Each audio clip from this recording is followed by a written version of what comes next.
Hey everyone, this week we're talking about the Heartleaf Variegata, aka the Opal. Now, just like the other plants that have made it on this list, this is a very vigorous grower and it has gorgeous variegation. It's a reasonably stable variegation and it is incredibly bushy, just like all the other philodendrons that we've come to love in the heart-shaped. This is the heart-shaped leaf, but it does contain that variegation.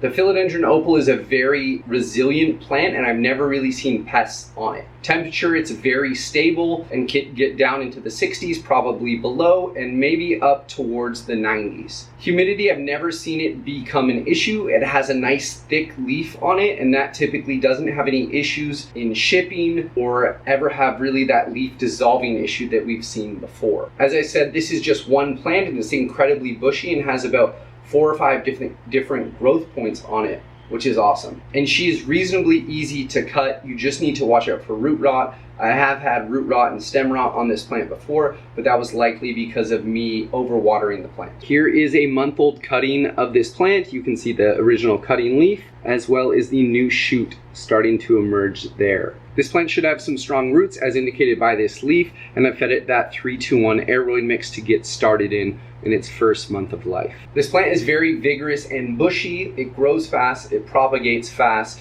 and it has stable variegation. That's the crucial part of getting onto my favorite philodendrons list. And she's also reasonably priced. She's come down a lot in price from being about $100 per leaf or so down into now 2 or 3 leaves for $40 or $60, depending on where you're buying them. This is in California, late 2022. I actually started this plant from a wet stick and she's grown up this much. So she's a fast grower and I'm happy to add her to the list. She is really fun to watch grow. I have done her in tissue culture, but she's not commercially available in tissue culture. So it's mostly gonna be trading of cuttings to get your hands on one of these plants. So check out the variegated heartleaf philodendron for an awesome, vigorous, bushy, hanging type of philodendron, much like the Brazil or the regular heartleaf philodendron. So thanks you guys so much for watching this week's video about my favorite philodendrons. I hope you guys had a great holiday week and we'll see you back next Saturday for another video about houseplants. Have a good day.